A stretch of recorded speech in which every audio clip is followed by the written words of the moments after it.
রহমানির রহিম। সম্মানিত দর্শক শ্রোতা, মানুষ মানুষের জন্য, আজ মানবতা বেঁচে আছে বলেই এই পৃথিবীটা এখনও টিকে আছে।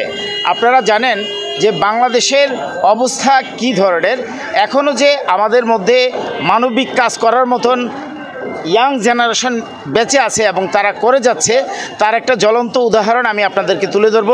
আমি এখন কথা বলছি মুগদা থানা, মুগদা মান্ডা যে রোডটা আছে, এই রোডটার অবস্থা এতই নাজেহাল যা নাকি বলার অপেক্ষা রাখে না। এই রাস্তা দিয়ে যারা চলেছেন তারা জানেন বিষয়টা। আমরা দেখেছি বিগত সরকারের উন্নয়ন, কিন্তু সেই উন্নয়নের ছোঁয়া রাস্তায় পড়ে নাই। আমরা যখন বিশ্ব রোড থেকে মান্ডায় যেতে চাই, কোনো রিক্সা আমাদেরকে নিতে চায় না। এমন দুর্বিষহ অবস্থা, এখানে কতগুলো তরুণ ছেলেমেয়েরা এগিয়ে আসছে সেই রাস্তা সংস্কার করার জন্য। আমি তাদের সাথে কথা বলবো। আচ্ছা, এখন বিষয়টা হলো যে এই মানবিক কাজ আপনারা কতদিন যাবত করে যাচ্ছেন? আচ্ছা, আমাদের এই সংস্থাটা অ্যাকচুয়ালি হচ্ছে 2017 সালে খোলা, যেটা হচ্ছে আমার ফ্রেন্ডদের নিয়ে খোলা, যেটার আগে নাম ছিল friends group and charity. But আমরা হচ্ছে বৈষম্য বিরোধী ছাত্র আন্দোলনের পর আমরা যে ছাত্ররা ছিলাম তারা মিলে হচ্ছে আমরা বিভিন্ন ধরনের উন্নয়নমূলক কাজ করেছি। তো তারপর থেকে এই সংস্থাটা খোলার ব্যাপারে আমাদের হচ্ছে একটা আমরা সবাই মিলে কথা বলে এই সংস্থাটা খুলি। এই সংস্থাটার মূলত কাজ হচ্ছে, আমাদের মেন টার্গেট হচ্ছে আমরা হচ্ছে 20 টাকায় যে কোনো স্কুলে স্টুডেন্ট পড়াবো। 20 টাকায়? হ্যাঁ, 20 টাকায়। আচ্ছা। আর আমাদের মেন টার্গেট হচ্ছে আমাদের প্রত্যেকটা স্কুলে স্কাউট, যেমন একটা স্কাউটের মতো করে আমাদের প্রত্যেকটা স্কুলে একটা করে ক্লাব থাকবে, যেটার কাজ থাকবে যে ক্লাবে হচ্ছে আমাদের ঢাকা সিটিতে শুধুমাত্র বড় স্কুলগুলো ছাড়া ছোটো ছোটো স্কুলগুলোতে হচ্ছে ডিবেট, সায়েন্স ফেয়ার বা সায়েন্সে যে প্রজেক্ট মেক করার অ্যান্ড হচ্ছে পাবলিক স্পিকিং, এই জিনিসগুলো নাই। তো এইটাই হচ্ছে আমার মেন টার্গেট, যে আমি প্রত্যেকটা স্কুলে আমাদের হচ্ছে ছোটো ছোটো স্কুলগুলোতে হচ্ছে আমাদের এই ক্লাবটা থাকবে। অ্যান্ড হচ্ছে সেখানে আমরা হচ্ছে ডিবেট, দেন হচ্ছে সায়েন্সের বিভিন্ন প্রজেক্ট কীভাবে মেক করতে হয়, অ্যান্ড হচ্ছে পাবলিক স্পিকিং কীভাবে করতে হয় বা পাবলিক স্পিকিং দেওয়ার যে যোগ্যতা সেটা অর্জন করার জন্য আমরা কাজ করে যাব। এটার জন্য হচ্ছে আমাদের টার্গেট হচ্ছে আমরা বিভিন্ন ইউনিভার্সিটি যেগুলো আছে সেখানে যে ডিবেটিং সোসাইটি আছে সেখান থেকে হচ্ছে আমরা কিছু কিছু ট্রেনার নিয়ে আসবো, যারা এখানে এসে ট্রেন করবে। এবং হচ্ছে আমাদের স্কুলগুলোর এটার ফলে আমাদের স্কুলগুলোর যে স্টুডেন্টরা আছে তারা নিজেরা স্কিলফুল হবে এবং পাবলিক স্পিকিংয়ের মাধ্যমে হচ্ছে তাদের নিজেদের মধ্যে লিডারশিপ জেগে উঠবে এবং হচ্ছে দেশের বিভিন্ন উন্নয়নমূলক কাজ করতে তারা উৎসাহী হবে এবং হচ্ছে বিভিন্ন ধরনের কাজও করবে।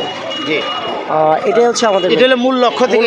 আর হচ্ছে এটা আমরা হচ্ছে আমাদের এলাকায় দেখলাম যে আমাদের এলাকার যে রাস্তাটা আছে সেটার অবস্থা অনেক ভয়াবহ খারাপ। হ্যাঁ।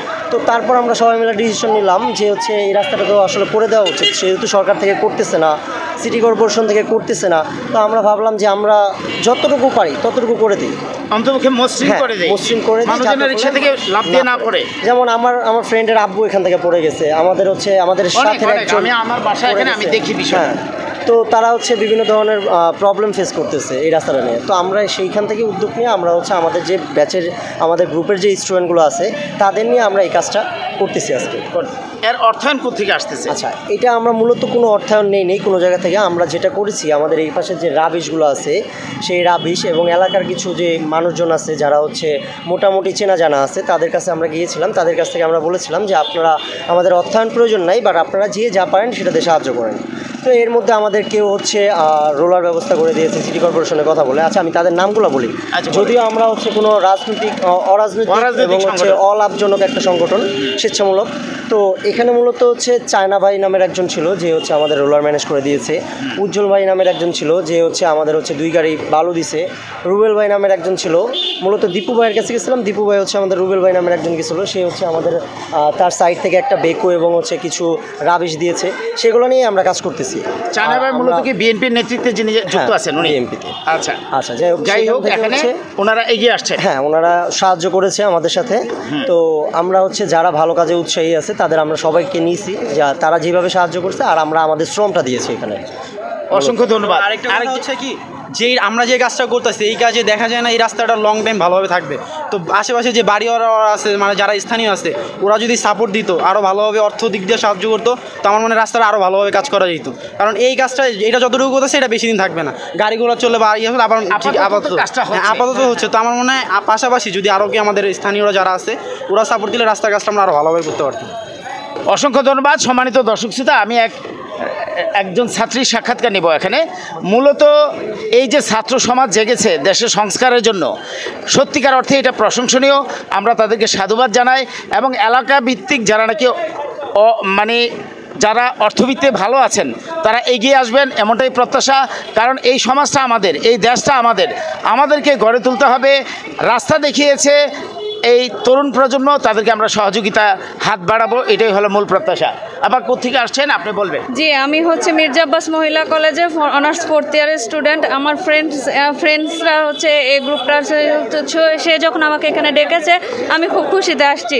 আমরা যে এত বড় একটা ভালো একটা কাজ করার সুযোগ পেয়েছি সেই জন্য আমরা খুবই খুশি। আর আমরা চাই যেন আমাদের আশেপাশে সবাই যেন আমাদের সাথে কাঁধে কাঁধ লাগিয়ে যেন আমাদের এই ছোটো কাজটা একটু বড়োভাবে করতে পারে। আমরা শুধুমাত্র রাবিশ দিয়ে কাজটা করছি, বেশি দিন হয়তো থাকবে না, কিন্তু সেজন্য আমরা চাই আশেপাশে স্থানীয়রা আমাদের সাথে একটু এই কাজটা দেখে তারা বড়োভাবে করার মানে চিন্তা করুক আমাদের সাথে। অসংখ্য ধন্যবাদ। কথাটা না বলে পারছি না, দেশের এত উন্নয়ন, তাহলে রাস্তার এমন বেহাল দশা কেন? এটা তো আমাদের চোখে দেখতে পাচ্ছি। আরেকজনের সাক্ষাৎকার নেব। ভাই, আপনার নাম কি বলবেন? আমার নাম মোহাম্মদ মাজহারুল ইসলাম পরশ, আমি হায়দারালী স্কুল কলেজে পড়ি। আচ্ছা, তো আপনি স্বেচ্ছায় এখানে আসছেন কাজ করতে, আপনার কাছে কেমন লাগছে বিষয়টা? আমার কাছে এটা অনেক ভালো লাগছে, কারণ আমাদের নিজেদের দেশকে তো নিজেরাই উন্নত করব। তো এখানে রাস্তাঘাট যেখানে আমরা সবসময় আমরা চলাচল করি, সেই রাস্তাঘাটে যদি ভালো না হয় তো আমরা কীভাবে চলাচল করবো? নিজেদের গুরুত্বপূর্ণ কাজ কীভাবে আমরা করব? তাই আমরা আমাদের ফ্রেন্ডস গ্রুপের আবির ভাই উনি বলছে যে উনি রাস্তার কাজ করবে, আমি খুশিতে এখানে আসছি। তাই অসংখ্য ধন্যবাদ। এইভাবে যদি এগিয়ে আসি আমাদের দেশ সংস্কারে, আমরা মনে হয় আরও এগিয়ে যেতে পারবো। জি, আসেন আপনার সাক্ষাৎকার নেব। জি, আপনি বলেন যে আপনার কাছে কেমন লাগছে এমন মানবিক কাজ করতে? যে আমরা ইনশাল্লাহ সকাল 6টা থেকে এটা শুরু করেছি, সো এখন প্রায় সন্ধ্যা হয়ে গেছে। আমরা অনেক পরিশ্রম করছি, বাট আমাদের মধ্যে এইটুকু অনুভূতিও নেই যে আমরা এতগুলো পরিশ্রম করছি। আর এখানে অনেকগুলো ছেলে আছে যারা সারাটা দিন এখানে খাটছে, তাদের এক ফোঁটা তাদের মধ্যে কোনো ক্লান্তি নেই, কারণ তারা হচ্ছে এই পুরো রাস্তার জন্য ওরা অনেক চেষ্টা করতেছে এই রাস্তাটা যাতে যেভাবে লেভেল করা যায় বা হচ্ছে যতটুকু মানুষের হচ্ছে অসুবিধা দূর করা যায়। সো তারা সারাক্ষণ খাটতেছেন, তারা আমাদের প্রত্যেকটা ইনস্ট্রাকশন শুনতেছে। আমরা যেভাবে বলতেছি যে এখানে যাও, ওইটা করো, সেটা করো, তারা সবগুলো আমাদের প্রত্যেকটা জিনিসে সাপোর্ট করতেছে। আর ইনশাল্লাহ তাছাড়া একটা জিনিস হচ্ছে বিগত 15 বছর যাবৎ এই রাস্তা বা এখানে প্রায় আনুমানিক হচ্ছে 4 থেকে 5 লাখ মানুষের বসবাস, হয়তো এর থেকে বেশি হবে। প্রত্যেক দিন 50 থেকে 1 লাখ মানুষ এই রাস্তা দিয়ে চলাচল করে, যেহেতু এটা একটা মেইন রোড। হ্যাঁ। সো আমরা এটা দেখতেছি অনেকের হাত পা ভেঙে যাচ্ছে।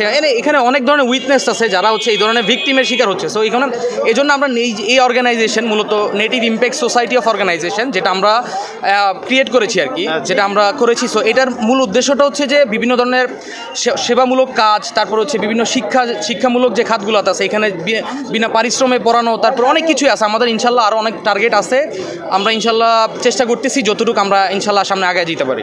অসংখ্য ধন্যবাদ। আমি সফলতা কামনা করছি এই সংগঠন নিসু, যারা নাকি নিজ থেকে দেশের উন্নয়নে, জাতির উন্নয়নে, জনগণের উন্নয়নে নিজের অর্থ এবং শ্রম বিনিয়োগ করে তারা দেশকে এগিয়ে নিয়ে যাচ্ছে এবং অন্যদেরকে উৎসাহিত করছে। তাদের উত্তরোত্তর সমৃদ্ধি কামনা করছি এবং সফলতা কামনা করছি। আসসালামু আলাইকুম।